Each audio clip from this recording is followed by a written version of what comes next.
and I are working here today. It's evident.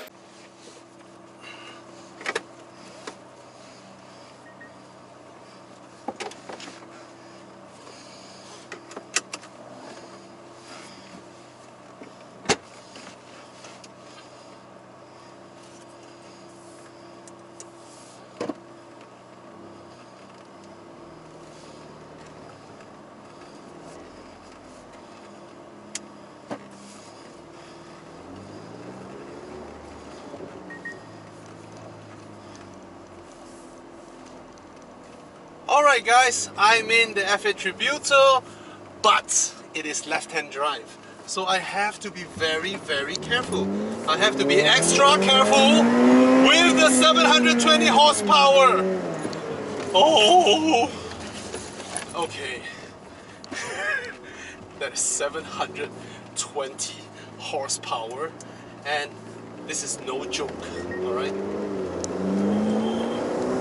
Damn. Okay, it sounds a lot better than the 488. It makes a more exciting noise. Oh, look at it downshifting. Oh, the grip. Oh. Okay, I don't behave like that while I was in the 488, but this time, this is actually something I'm happy. Oh, look at the front end. It's so reactive. Even at a roundabout. My God! Oh, this is something. This car is fast. Okay, what kind of performance figures are we looking at? 720 horsepower and 770 Newton meters of torque. Look, oh my God! My God! It is fast! Stupid Honda City. I'm sorry. Okay, forgive me for doing that. But oh, listen to that! Listen to that! Damn, man. Okay. When I drove the 488, I kind of felt it's too quiet. I kind of felt it's too docile, even though, yeah, but it's not like this. It's not as accessible as this. This is exciting. Very exciting. The turbocharged engine, even though in the 488's press release, Ferrari said that, oh, there's no turbo lag, but it still does. However, this one really doesn't. This one doesn't.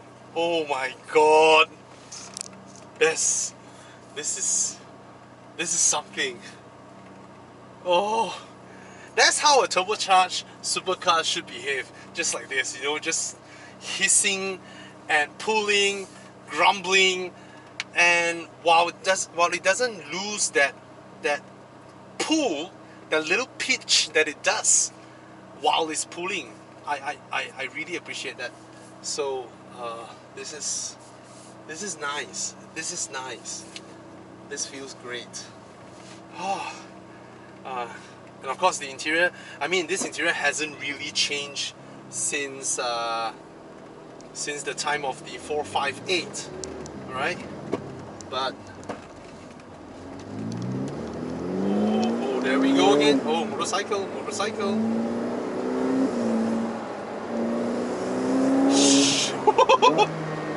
See the way I like it.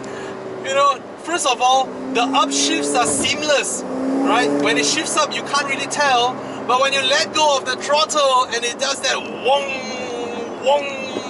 Of course, it is. Let's not joke about it. This is no longer the NA era, so you don't get that blaring BAM! You don't get that. But nonetheless, this is immense. Oh, this kind of speed is crazy, and it's stable. Oh, makes me feel like a superhero.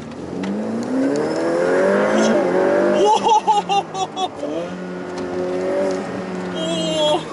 So, what I get is this. Yes, you lost that howling blare kind of 458 NA sound, but what you get is that you still get a rather eager sound, but the hissing of the turbo, I like it. Oh, that's nice. Of course, there's one bit that I don't really like, which is the part whereby it just when I let go towards the lower end of the RPM, it has that. That one is not that tasty, I would say, in terms of how it sounds like. But other than that, holy moly! Oh, the way it turns! My God! What kind of grip levels are we talking about?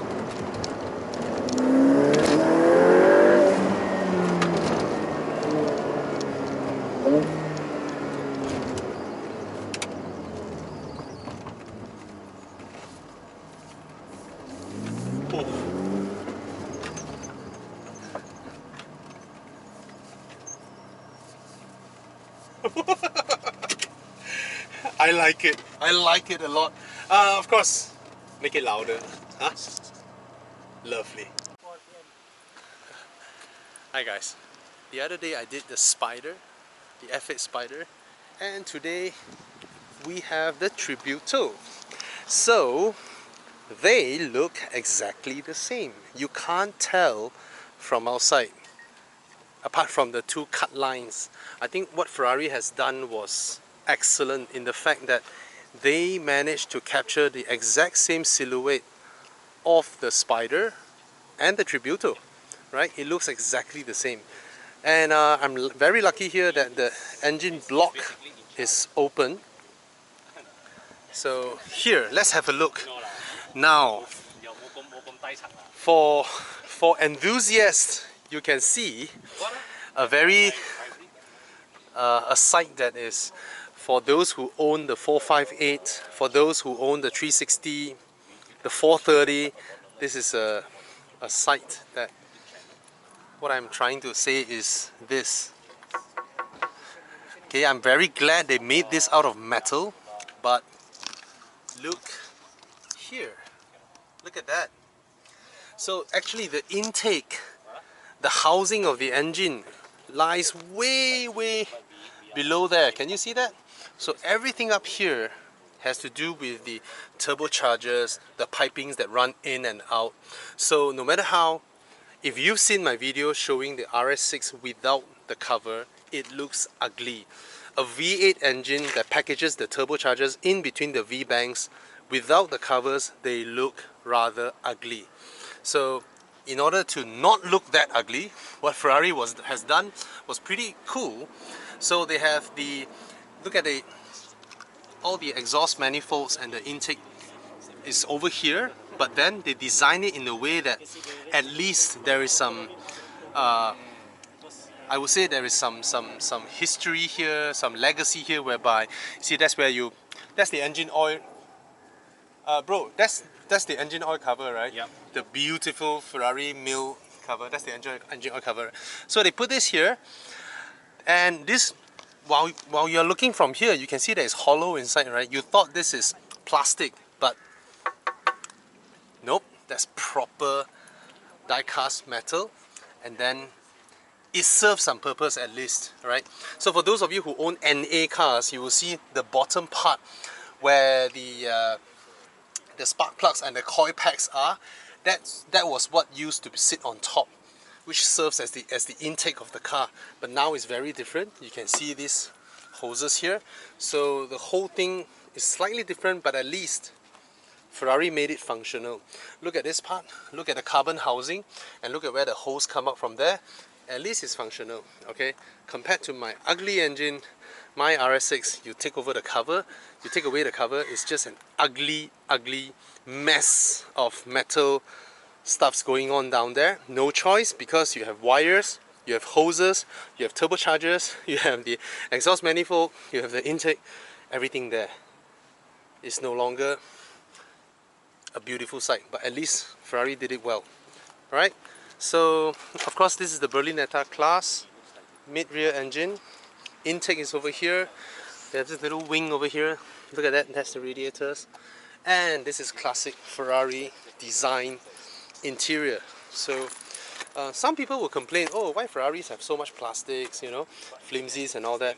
But you have to think of Ferrari as your running shoes, because they are functional, they are meant for the track. There is zero pretense here in trying to be your luxurious couch, right? They're not trying to do that here. You were driving. Yeah. Your leg this long, man? No. The thing is that if I don't put the seat back, you can't get in and out. Ah! Sorry, I don't mean to insult you. Sorry.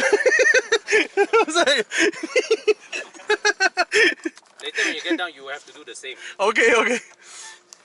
Wait, can I start the car? Yes. Oh. Oh, this is interesting. Huh? I thought most are electronic. You press one time and then it will start. So that's the bridge over here. Let's switch off all that. I close the door, don't mind? Alright. So ladies and gentlemen, that's a Ferrari interior. Now, if you look at the Portofino, there is a big screen over here.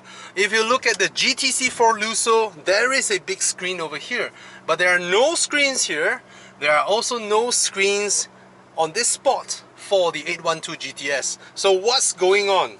Let me tell you this. Ferrari now has decided their sports series cars will be timeless.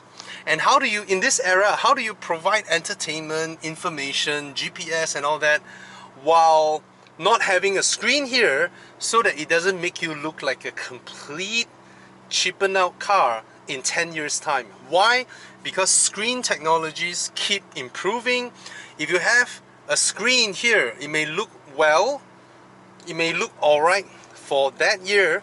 5 years down the road, it's gonna look like crap. So what Ferrari did is they have a little screen over here to let the passenger look at stuffs like how fast you're driving, some kind of entertainment you can press and interact with, and that's it. They want to keep this part clean and nice and sporty, whereas their GT range, which is their comfortable, their day-to-day driving range, those will have a nice screen over here. I kind of applaud Ferrari's courage in pulling this off, right? Because what they want to emphasize again, this is a driver's car. Everything is on the steering wheel. You have the signals, right? You have the wipers. Look at that. You can turn it from race mode, traction control off, ESC off. Of course, you have to hold this over here, and I'm going to give you a warning. Alright, and what I like about Ferrari is that the Italian thing, right? There's no normal mode here. There's no such thing as normal. Their normal is sport, right? Or wet. So this is pretty nice. You press this button, it will actually, it's called the bumpy road mode, whereby you soften the suspension. Okay. The controls, parking brake, auto park is over here, adjust the mirrors, and then here you have your cruise control. Yes, don't laugh, the cruise control is not over here because this is a driver's car, right? If you are a piece of lousy driver, they place you over here, right? All right, these are not crucial stuffs. And this one as well, this controls the infotainment screen. Okay, let's press the OK first.